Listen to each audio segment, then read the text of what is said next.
ध्यान निरंकार जी, ये सत्संग के दौरान जो भी महात्माओं ने वचन बोले कि किस तरह हर कोई को इंसान को यही पैगाम दिया है कि हम जीवन में आए हैं, अगर अपने जीवन में हमने जन्म लिया है तो एक इंसान होने का परम लक्ष्य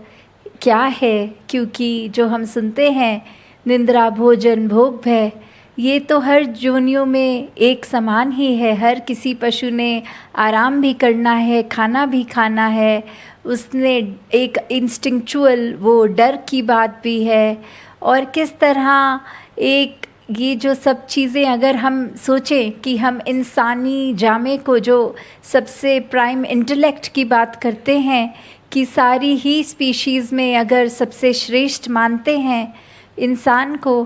तो एक जीवन अपना देखें और किसी भी पशु का, तो फ़र्क क्या है। वो भी खाना खाते हैं, हम भी खाते हैं, वो भी एक अपने इंस्टिंक्ट पे रहते हैं, इंसान भी। तो फ़र्क इस बात का यहाँ आता है कि सिर्फ इंसान ही है जिसके अंदर ये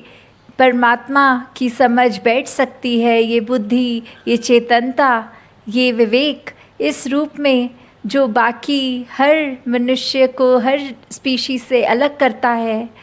तो जब तक मनुष्य के चोले में है, इस शरीर में है, ये ब्रह्म की प्राप्ति, ये परम पिता परमात्मा के दर्शन सिर्फ जीते जी ही किए जा सकते हैं। और भक्ति एक तभी शुरू सही मायने में हो सकती है जब ये परमात्मा को देख लिया, इसके हर समय एक संपर्क में, एक कनेक्शन, एक दिल से तार इसके साथ जोड़ ली। नहीं तो एक भगवान देखने से पहले की जो भक्ति होती है वो इतनी इन डेप्थ है, कितने तह तक नहीं जा पाता मन। क्योंकि जब तक किसी को हम एक अगर उदाहरण भी देखते हैं कि ऐसे हम किसी के बारे में किसी को समझा रहे हों कि एक हमारा मित्र है, वो ऐसा है वैसा है, तो कुछ छवि तो वो इंसान मन में हमारे मित्र की बना सकता है, पर असली तो जब वो इंट्रोडक्शन होती है एक आमने सामने, तो जो समझ आती है, तो जो एक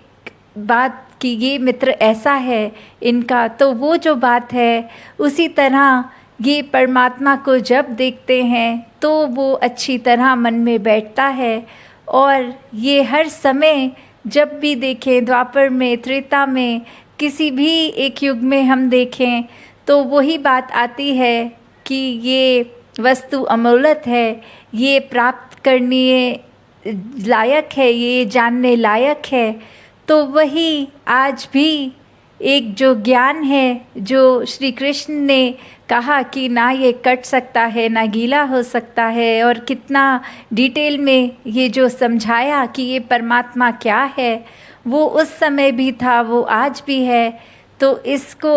ये जानने का समय ये जीते जी ही पूर्ण हो सकता है।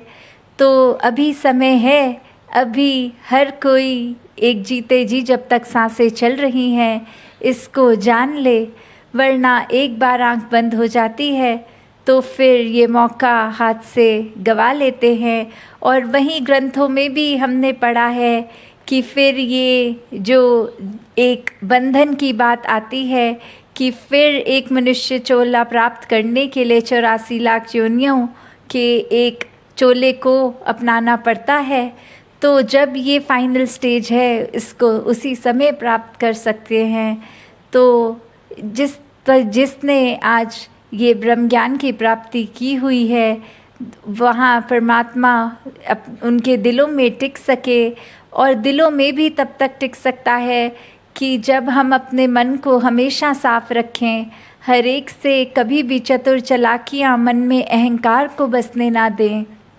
और जिस समय हम परमात्मा को भूलते हैं, तो ये तो बिल्कुल वही बात आती है कि इतनी सांकरी सी, एक पतली सी ये चीज़ है कि एक मयान में दो तलवारें नहीं रह सकती। अगर हमारे मन में निंदा, नफ़रत, वैर, विरोध,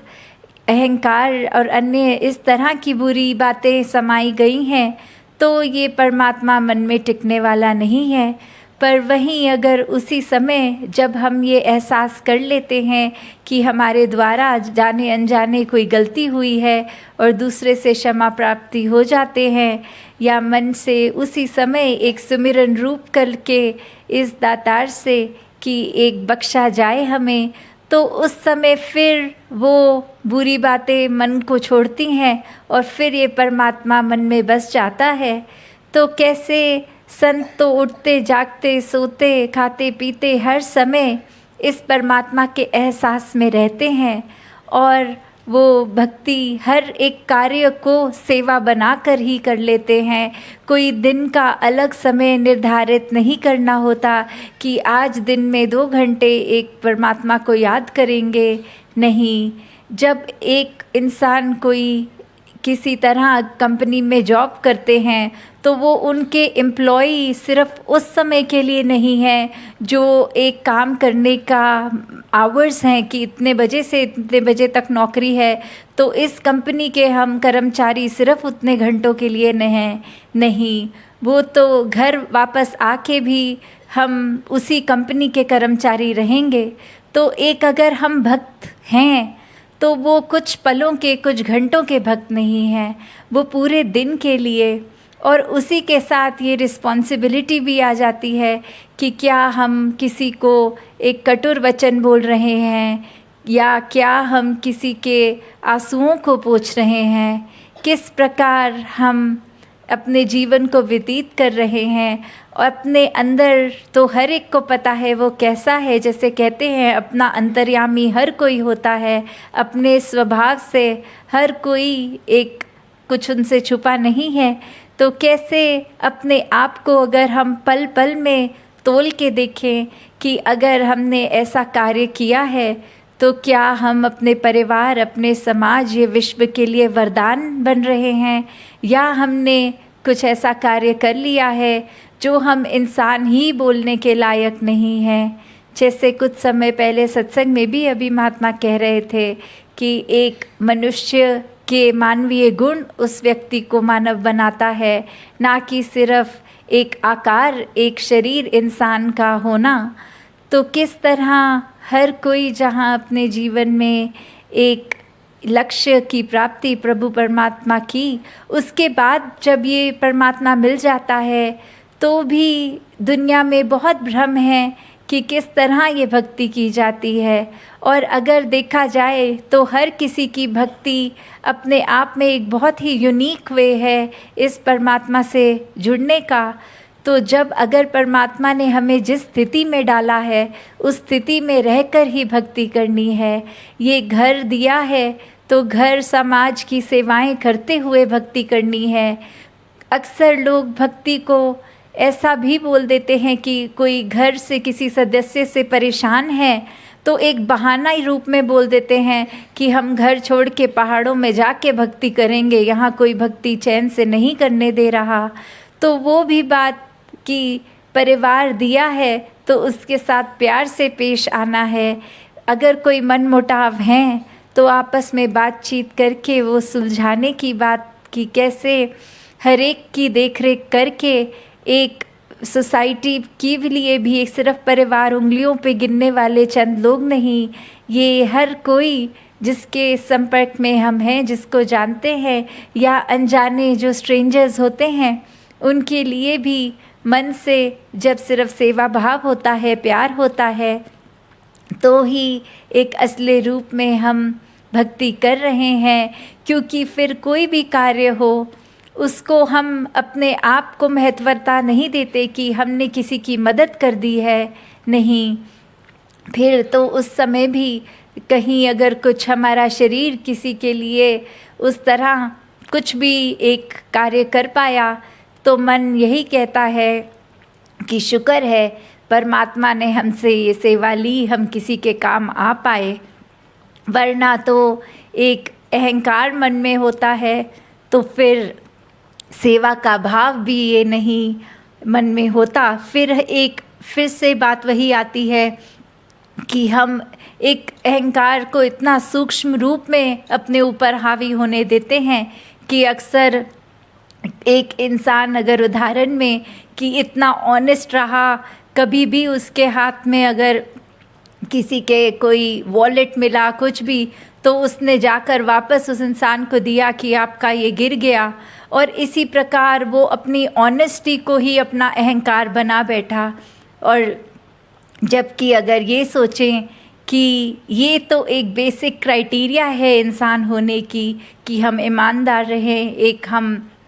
हर एक से प्यार से बोलें, किस तरह फिर मन में एक इन चीज़ों का भी छोटी छोटी अगर हम अहंकार बना लेते हैं कि हमसे ज़्यादा एक्टिव कोई नहीं, हमसे बलवान कोई नहीं, हमारे जैसा शार्प माइंड किसी का नहीं है, तो वो भी बात एक अहंकार की तरफ ही हमें लेके जाती है। और ये बात ही कि जब मन में परमात्मा बैठ गया, ये निराकार बैठ गया, तो फिर एक ही रास्ता कि हर पल में इसको एक ध्यान इस परमात्मा के साथ जोड़े रखें। और कैसे फिर जो ब्रह्म ज्ञानी आप निराकार वाली जो बात होती है कि श्रद्धा भक्ति विश्वास के साथ जब एक अवस्था जो फिर आती है वो आनंद की होती है। फिर वो आनंद को हमसे कोई नहीं छीन सकता, चाहे स्थितियाँ कुछ भी हों, शरीर की पीड़ा हो, एक आर्थिक समस्या हो, कहीं पे भी किस तरह भी हों, तो ये जो मन में सुकून होता है ये कोई फिर हमसे नहीं ले सकता। और ये शरीर, ये दुख तकलीफ़ों ने तो आते जाते रहना है, वो फिर हमारी एक चॉइस होती है कि अपने कुछ पीड़ा को ही इतना हाईलाइट करके अपने दिमाग में बनाए रखें कि भगवान कुछ अच्छा नहीं कर रहा, हमें ये तकलीफ़ दे रहा है, वो कर रहा है, या फिर उसके ही शुक्राने में रहें कि शुक्र है अभी तो सिर्फ टांग में तकलीफ़ है, बाकी शरीर तो बिल्कुल पीड़ा में नहीं है। तो एक अपने आप को, एक अपने लिए सिचुएशन किस तरह आसान बनानी है या और दुविधा अपने लिए क्रिएट करनी है, ये तो हमारा ही चुनाव है। तो अंत में वही बात कि ये परमात्मा का एहसास कर लिया है तो मुबारक है, नहीं है तो ये जल्दी से जल्दी ये ब्रह्म ज्ञान की दात प्राप्त कर ले और फिर अपने जीवन को ये सेवा रूप, सत्संग रूप, सिमरन रूप के सेवा जो कहीं पे भी हम कर सकते हैं, अपने शरीर से किसी का अगर परोपकार के लिए शरीर लगे तो वो सेवा है। मन के अंदर जो भाव हैं सेवा के वो बहुत ज़रूरी हैं, नहीं तो हम एक अच्छाई का कार्य तो कर रहे होंगे पर मन में वो समर्पित भाव नहीं होगा तो वो सेवा नहीं है। और धन रूप से भी अगर लगता है कि अगर हमने दिया है तो वो तो किसी की मदद की तरह भाव होगा, और भक्त मदद नहीं करते, भक्त तो परोपकार करते हैं। भक्त समर्पित मन से अपने आप को एक हम्बल जगह पे रख के फिर ही एक हर कार्य करते हैं। तो जो सेवा है और सत्संग भी एक संतमति प्राप्त करने के लिए कि दुनिया में तो हर तरह का रंग है, हम पे कौन सा रंग टिके, जो वैसा रंग के जो एक पल में कुछ, दूसरे पल में कुछ, क्योंकि माया ने तो अपना रूप बदलते रहना है, आज इस चीज़ की चाहत, कल उस चीज़ की।